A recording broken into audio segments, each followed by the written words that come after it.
Hello and welcome to the Gobble Turkey Craft Kit. So I'm really excited to work through this guy with you. This is the first time that we have offered the kit in 2 different sizes. So this is the standard door hanger size for our craft kits, which is 19.75 inches.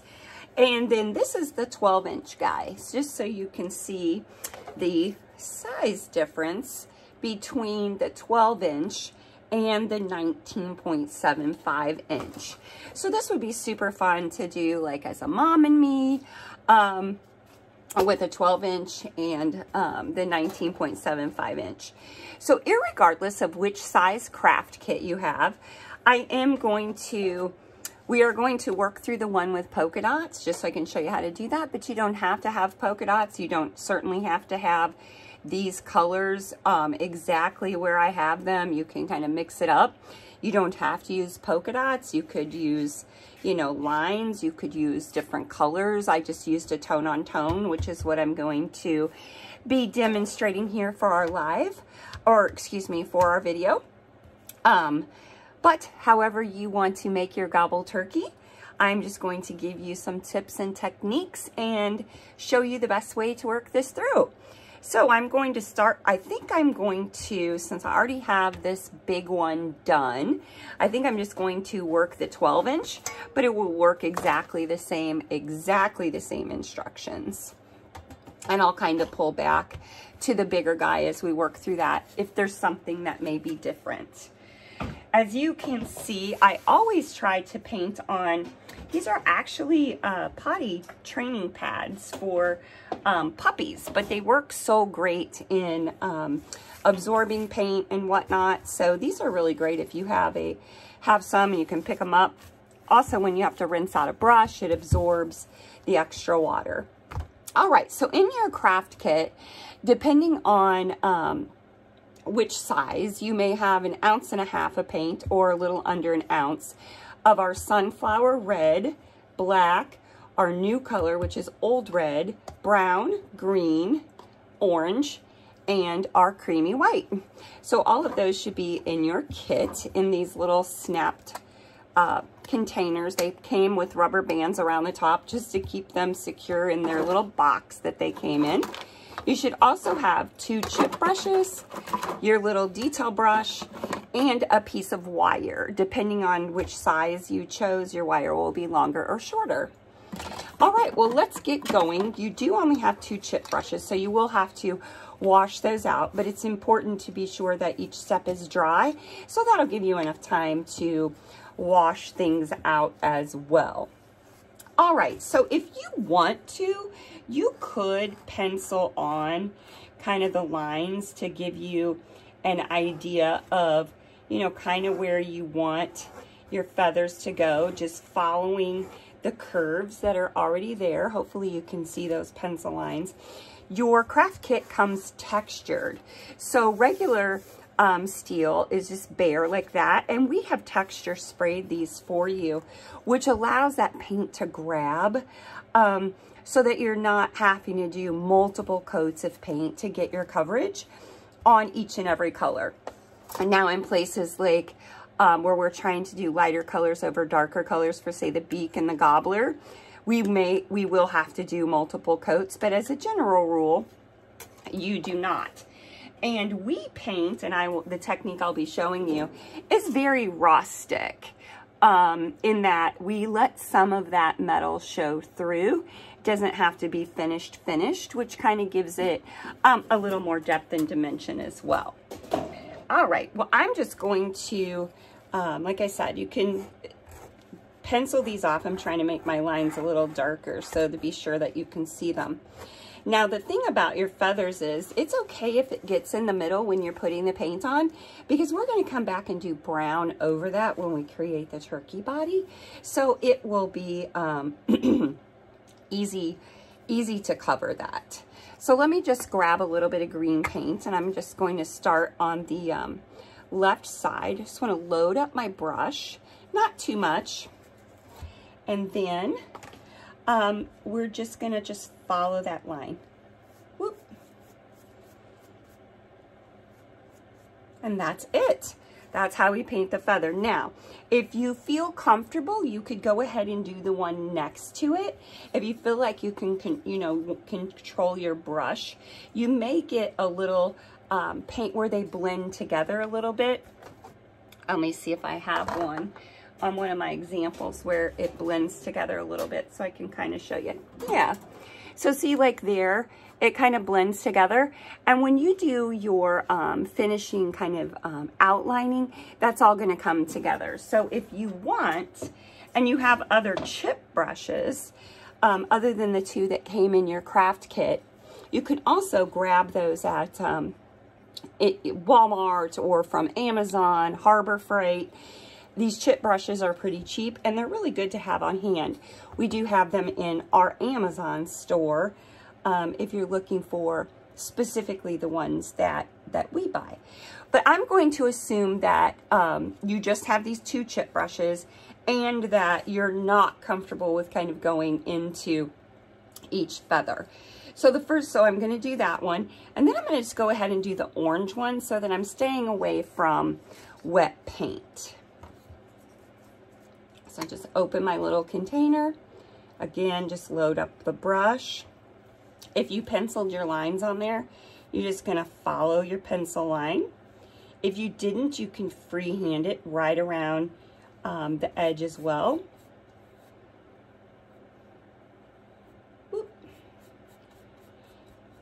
And that's it. Now, at this point, you can either go wash out these two brushes while you're waiting for this to dry. You can force dry this with a blow dryer. Just be sure you use that blow dryer on cool because steel does get very hot. And hot surface plus paint will cause your paint to lift. So if you want, you can go wash out your brushes, put a little fan on this, or just leave it and then come back and force dry it. So I'm going to go wash out my brushes and I'll be right back to move on to the next leaves. All right, so now we have these two. I keep calling them leaves. I mean feathers. Those are dry, so now we're ready to do our other two feathers. I very much want to call them leaves. So now I'm just going to, as per our example, and again, you can put your colors wherever you want. I'm just going to do the sunflower here and the old red there. Just load up our brush. And then we're just going to follow that around. You do want to be sure to get the paint into inside of what will be his body here. And as a matter of fact, this green I probably need to bring just down a little bit, because if you can see, depending upon how big I make his body, I may have a blank spot there. So while I'm waiting for this sunflower color, oh, if you get one of those little bristles from your brush, it's another good reason why I use these behind my painting. I can just offload it right quick. Oh, well, I said that. You got to get it out of the, the space. So then I'm just going to throw this brush in some water. I just have a cup of water off here to the side. It's always helpful to have that. And you can just throw your brushes in it. So I'm done with this, and I'm going to grab our old red and my newly washed brush. If you're going to reuse those brushes right after you wash them, be sure you squeeze the water out really good. And we're going to bring this guy down. See, now we're on this one, I'm bringing it a lot farther in. I kind of made that mistake over here, so I'm just going to bring that green paint back in over there. Oh, I got lots of little brush hairs in this one. Kind of work them to the side, and then you can just pull them out. That's the thing with new brushes. They have to be washed a myriad of times before they stop shedding, just like people. All right, and I actually have an extra brush here, so I'm going to go ahead and fix up that green. Now, again, before we put the turkey body on, we want to be sure we get those feathers good and dry. So you can go wash out your brushes. and then force dry using a blow dryer or set it in front of the fan. I just filling in that gap there. Set it in front of a fan or force dry it with your blow dryer only on cool. Okay, so now that we have our feathers all dry, we are ready to put his body on. A couple of ways you can do that. I brought 2 different paper plates. These are just ones that I had around the house. The normal like dinner size paper plate. Isn't that a cute snowman? And then these little cake plates, I guess they are, left over from somebody's birthday. And all you want to do, I'll show you with the bigger plate first. You can see this little indent right there and that little indent there.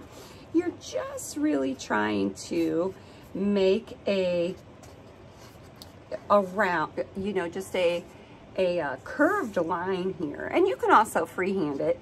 I think this would absolutely work if you don't have a smaller paper plate. This one seems to work a little bit better, especially on the 12-inch turkey.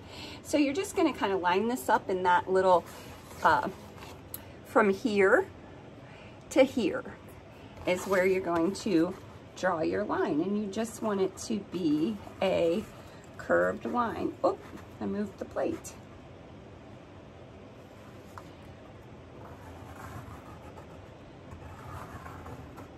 Boom. So hopefully you can see that line on there. And then we're going to do the same exact thing on the other side. Just line up where it goes. There's things you have around the house that you can use to help your crafting along.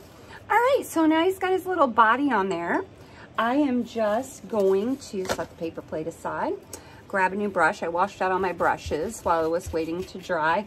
So remember, when you wash them out, just be sure that you squeeze them out in a paper towel or whatever to get all of the extra water out of your brush. Put the lid back on this old red color. And then I'm just going to grab my brown and I'm going to, again, just come right along my line and paint that in. If you feel more comfortable, what do I do with our little detail brush? Here it is. Using your little detail brush to get up against that line, you can surely do that. And then paint the, once you have it painted right up against your line, and you can come back with your chip brush and kind of fill it in. If you're a little more comfortable with that, it's probably actually easier than trying to control those wild bristles on your chip brush. And again, we're just going to go right up against that line. Just lay that paint right down on there. You know, I tend to make noises when I paint. Whoop, whoop. And then once you have that, then you just load your brush back up, come back and fill that in. It's a little thick right there, so let me just move some of that paint up here. Now I am going to go up a little bit on his head into his hat, what would be his hat, simply because it'll be easier to just paint over that brown for his hat versus trying to make the 2 lines. So once you have that done, again, you're just going to let that dry or force dry it with your blow dryer. Okay, so we are now ready to put our hat on. Now you can do that straight across. This one is a little more straight across, or this one dips down just a titch. Oh, get it in the camera view there. This one dips down just a titch. So however you want to put that on. Now again, we're just gonna go from line to line. I am going to use the detail brush just to get that first line started. You should still have one of your 2 brushes cleaned out for the chip brush part, but just gonna grab a little bit of black paint here and just going to bring my line right across there. Easy peasy. Come back this way if it's a little thin, just to start the line. All right, now I'm gonna grab a chip brush. Got I have a fan blowing on the side. I want to be careful because it tends to want to blow my paint, and then I have to touch it up. That is the great part about paint. If you get it in the wrong spot, you just let it dry and paint over it. All right, we got our hat on. And now we can, since our hat isn't going to be in the next area that we're working on, go ahead and close that up. We can go ahead and put our beak on. Now, if you have a set of paint pens, if you looked at the blog post, I gave you a link to a set in our store on Amazon, or you can pick these up at any craft store, Walmart, you know, any big box basically that has a craft section is going to have paint pens. Two things. I just want to show you the paint pen. So this just makes you can just draw with it basically. Okay. And we're just going to draw our beak on, starting in about the middle of that, the center of the circle that would be his face. Now, if you do have a paint pen, then you can just kind of fill this in, let it dry. You just have a little bit more control with paint pens. And I think a really good set of paint pens is always good to have around. These are the ones I use. I think these are the same ones that are in our shop. These are super fine point, but they make them just like pens in a myriad of points. You know how thick it is and whatnot.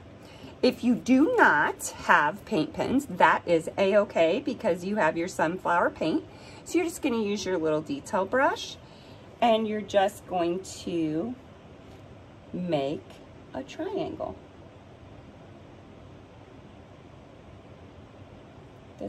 I'm going to turn my brush a little bit to the side so I can get a little bit crisper. His beak's getting a little bigger, but that's okay. And that's it. We will have to let that dry because as you can see, we're painting that lighter color over that darker color. So you may want 2 to 3 coats, kind of depends. And we can't really put his gobbler or his eyes on until we get that part. This would be a great time to have a blow dryer using it on cool so you can get it dry really fast. Whether you're using paint pens or our paint, they're both acrylics. Well, this is latex, but it's in the same family. So it dries super fast. So using your blow dryer to force dry will speed this right up.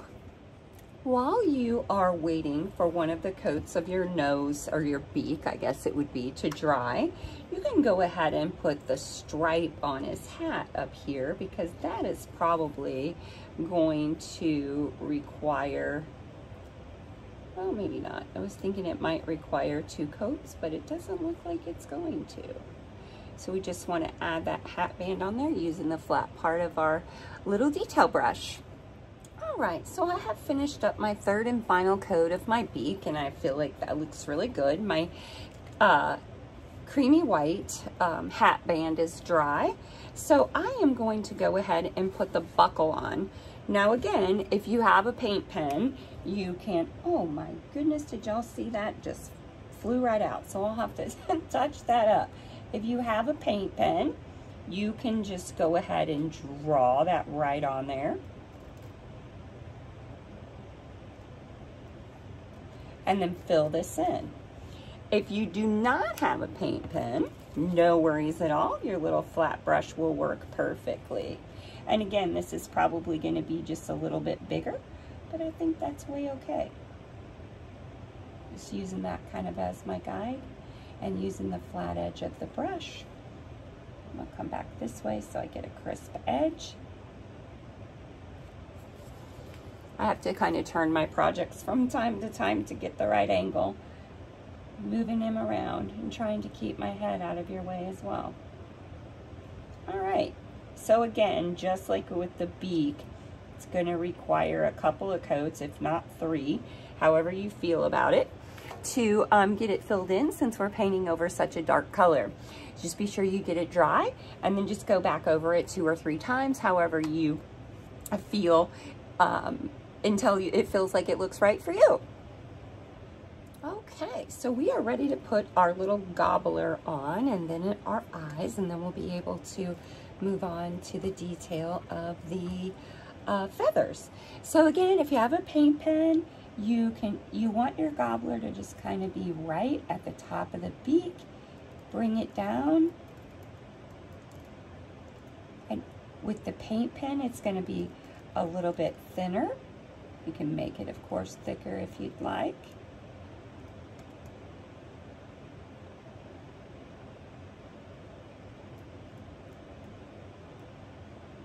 All right, and then you may want to let that dry and fill it in. If you do not have a paint pen, it's just as easy to do with your detail brush. Now, granted, this one's going to come out a little bit thicker because those are extremely fine points.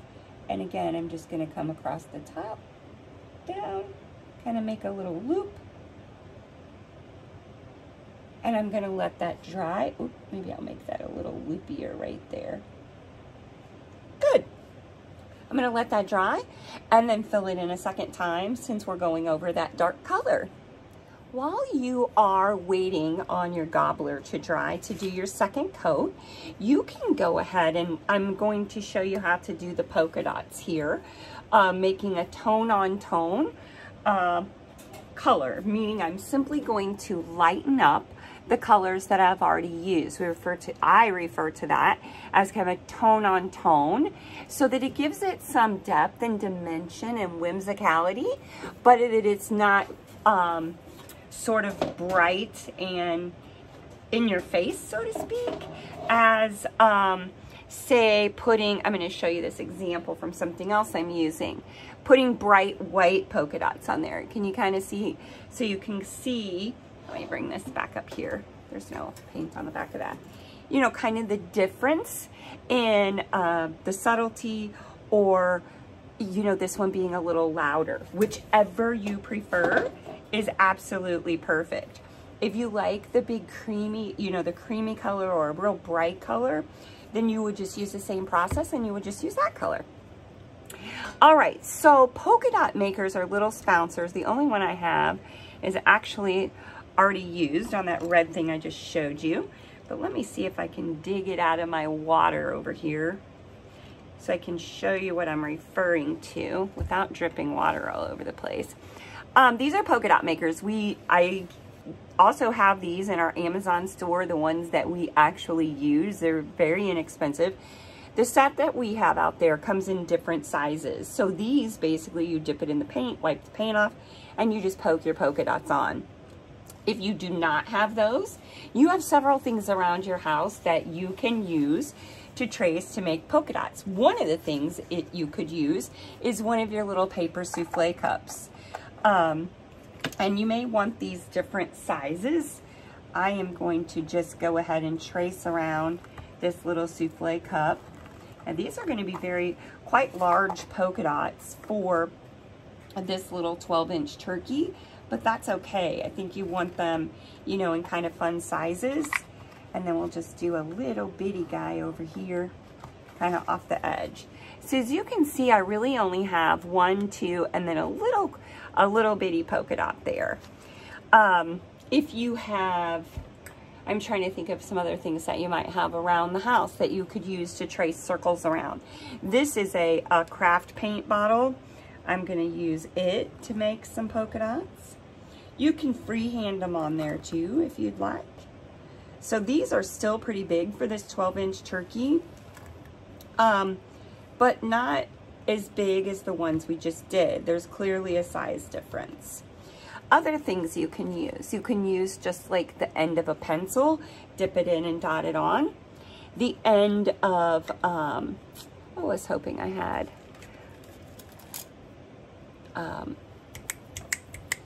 a larger marker around. If you have any of these foam paint brushes, these make really good polka dots, dip and dot. These are pretty small. So you can just use a myriad of things to make a different size polka dots. I think I'm going to just use this same craft bottle and use the lid, which is a little bit smaller, for the next one. And I'm just going to go ahead and trace my polka dots on. You can put them farther apart or closer together, whichever you prefer. All right, so I have all of my polka dots traced on. I actually used the center of this ribbon spool to make the smallest ones that I have on there. And then I just traced them all on there, and they're all in different sizes. So this was the top of the craft paint, this was the bottom, and then this was our mixing cup. And then I just used this little bitty one to make those. I just put it on there and traced it on the inside. So use your imagination. There's lots of things around your house that you can use to trace polka dots around. All right, so you have 4 mixing cups in your, oh, I got wet paint somewhere. Let me grab a paper towel. 4 mixing cups in your craft kit. And before I start, well, mix some polka dots, I am going to give our little gobbler another coat of red paint, because the first coat's dry. So let me just do that right quick so it can be drying while we're working on polka dots. It's, you know, really good to just overlap so you don't get stuck or you're like doing the blow dryer. Yeah, that's good. That second coat or third coat makes the colors so much brighter. All right, well, let's start with green. Kind of jumping around there a little bit. Sorry about that. So I'm just going to take some of the green paint that I have in my craft, and I'm going to pour it into here. I don't need a bunch, all right? Just a little bit. Now, I would go slow with your creamy white, simply because you may want it to be more subtle, or you may want it to be a little bit brighter.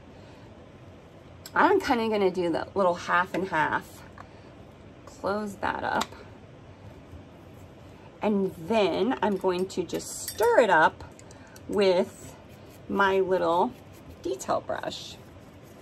And as you can see, it's obviously getting lighter, lighter, lighter the more I stir. I'll wipe that off a little bit. And now I'm just going to fill in my polka dots. Depending on how light it is, you may want to do more than 1 coat on your polka dots to kind of fill it in and make it, you know, back to, we're obviously painting lighter colors over darker colors here. Whoop, just around the edge there, fill it in. The second coat just kind of levels it out, evens it out. So you are going to do this exact same thing, filling in your polka dots for each feather. Now, again, if you want, instead of doing polka dots, you can do, let me do some stripes if you want. So to do a chevron, say, hopefully we'll be able to see this on we're just going to make V's, just like that, with the flat side of our brush. You can go back in and fill it in. But especially if you want it to be thicker, then you just maybe make 2 strokes. Or just fill it in on one side, and then it gets a little thicker. So that's how you do chevron. You just make V's. You know, you could do little swirlies. Those are super fun. Just your basic stripe. So you can do all kinds of little things. I mean, even if you wanted to do like stars, or you could do just like, if you wanted it to look more featherish, just like little tick marks, just like that. Let me make it over here in a kind of a blank space so you can kind of see. Just making real short strokes with the brush. So kind of like polka dots, but a little different flavor. So you can decorate his feathers however you choose, and with whatever colors. If you want to use yellow over here, and you know, just kind of mix it up and have fun with it. All right, well, I'm going to finish my polka dots, and I will be right back. Okay, so now we have all of our detail done, our polka dots filled in multiple times, or our stripes made, or however we're going to work that out, and we're ready for our final details. So we got to give them some eyes, and then what we're going to do is kind of finish the edges with both the black and the white around, and give him some highlights. So for eyes, again, if you have a paint pen, black is what we're going to use, you can just draw those right on. If you do not, the end of a pencil, now this one is missing its eraser, but I still think that's going to be okay. I looked around and I couldn't really find another one. So we're just going to dip that in, and then we're just going to kind of set the paint down and kind of rotate it around in a teeny tiny little circle. And if you got one that's bigger than the other, then you just might want to make your circles just a little bit bigger. And now he has his eyes on. Cute, cute. Now you may notice that there's kind of a bump or a hump of paint there. Seems our camera is a little bit crooked. Sorry about that. Maybe we've been crooked the whole time. His eyes, you may notice a little bump of paint, so be careful there because it will take that a minute to dry. All right, now let's do us some detail. Again, if you have your paint pens, my paint pens keep, be careful when you pull the lids off because mine are making little drops of paint every time I open them. So we'll have to touch that up. But if you have your paint pens, don't open it over your project. You may want to open it to the side and then maybe kind of wipe it off a little bit. But if you have your paint pens, you can just easily go around the edge. If not, let me show you how we do that with our brush, with our detail brush. I always start with the creamy color or the creamy white. And we're going to dip in, but we're going to wipe a lot of that off because we don't want just like a big glob of paint. And we're going to use a really light hand, meaning not lots of pressure. Because all we want to do is kind of go around the edge.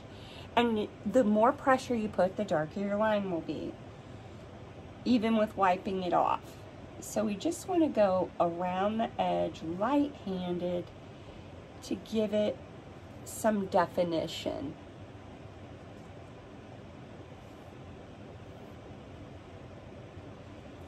It's easier to do when you're not talking it through.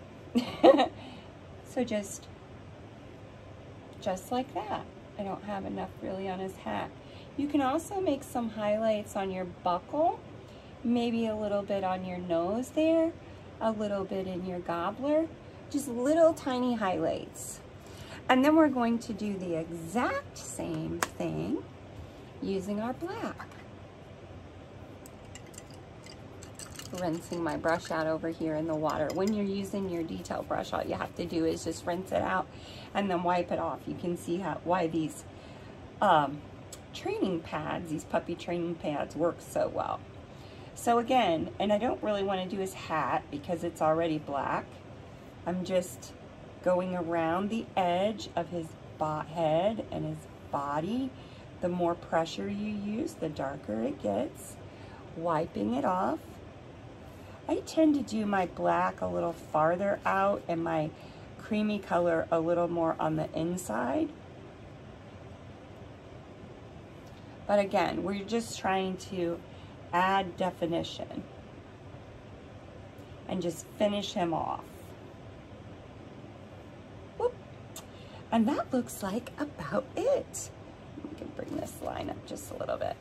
There he is. Now his eyes are still wet in this case because we have that bump of paint, but I do believe I can show you how to put his wire on without bumping the paint. We'll see how skilled I actually am here. I just brought like a big chunk of wire, so let me cut off what would actually be about the size wire you would have if you have a 12-inch. It'd be a little bit longer for the door hanger size. All we're going to do is just kind of bend that. Your holes are right here in his hat, so we're going to go on each end, up in each hole, till you probably have about 2 inches of wire sticking through. Then bend it back towards yourself on both sides.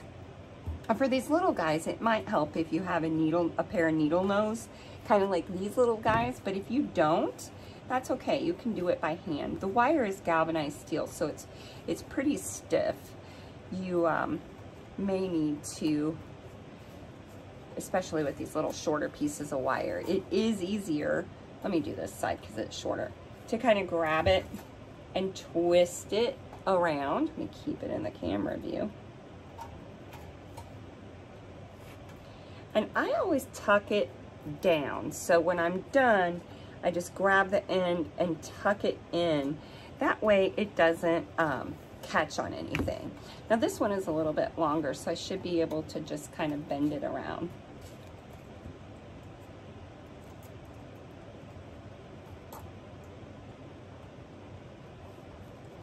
There we go. So we just really want to secure that wire, and voila, you have your Gobble Turkey ready to go. So that is it. We would absolutely positively love to see your craft kit pictures. You can send those to us at customerservice@scrapicated.com, or what would be even better is if you go to the craft kit on the website and leave a review with your pictures for other people who may be interested in doing a craft kit. So stay tuned. We're going to continue to run these, roll out these craft kits so that we can create with you at home. Thank you so much and have a happy, happy Thanksgiving.